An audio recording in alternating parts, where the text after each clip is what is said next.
నమస్తే అందరికీ. ఈరోజు మనం చాలా తక్కువ సమయంలో చాలా రుచిగా ఉండే ఒక స్పెషల్ నాన్ వెజ్ స్నాక్ తయారు చేసుకుంటున్నాం. అదేంటి అంటే క్రిస్పీ చికెన్ పకోడీ అండి. అదే అండి మనందరికి ఎంతో ఇష్టమైన చికెన్ పకోడీ. బయటికి క్రిస్పీగా లోపల జ్యూసీగా ఉండే ఈ పకోడీ టీ టైమ్ స్నాక్స్లో ఏదైనా స్పెషల్గా ఉన్న రోజు కూడా చాలా పర్ఫెక్ట్గా ఈజీగా చేసుకోవచ్చు అనమాట. ఇంట్లో ఉన్న కొద్దిపాటి ఇంగ్రీడియంట్స్తోనే ఎలాంటి ఇబ్బంది లేకుండా మంచిగా ఈజీగా మనం ఈ చికెన్ పకోడీ ట్రై చేయొచ్చు. మరి రెసిపీ చూద్దాం రండి.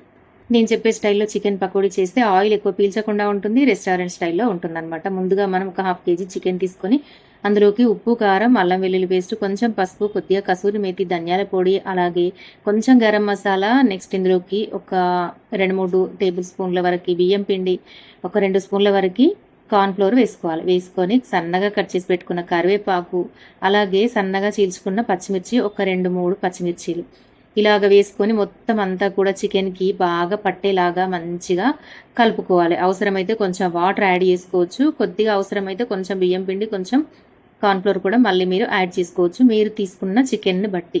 స్పైసెస్ కూడా అంతే. మీరు కొంచెం ఎక్కువ మంచిగా తినేవాళ్ళు అయితే మాత్రం వేసుకోండి ఉప్పు కారాలు మంచిగా. లైట్గా ఉంటే సరిపోతుంది అనుకునే వాళ్ళు మామూలుగా వేసుకుంటే సరిపోతుంది. కానీ మీడియంగా వేసాను అనమాట. ఫైనల్గా కొంచెం ఆయిల్ వేసుకొని మంచిగా ఇలాగా కలుపుకోవాలి. చికెన్కి మసాలా అంతా కూడా బాగా పట్టేలాగా కలుపుకోవాలి. ఎంత బాగా కలుపుకుంటే అంత బాగా మసాలా అన్నది చికెన్కి మంచిగా పడుతుంది.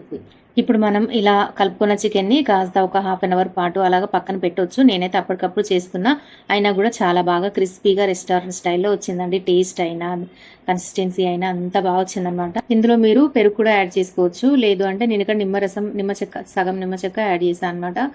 టేస్ట్ అనేది చాలా బాగుంటుంది. ఇంకా హై ఫ్లేమ్లో ఇలాగ మనం పకోడీలాగా ఒక్కొక్క పీస్ దాంట్లో వేసేసుకొని మంచిగా ఇలా వేయించుకోవడమే అండి. మీడియం టు హై ఫ్లేమ్లో ఇలాగా ఫ్రై చేసుకోవాలి, డీప్ ఫ్రై చేసుకోవాలి. అంతేనండి, ఎంతో క్రిస్పీగా ఉండే మన రుచికరమైన చికెన్ పకోడీ, క్రిస్పీగా జ్యూసీగా ఉండే ఈ చికెన్ పకోడీ రెడీ అయిపోయింది.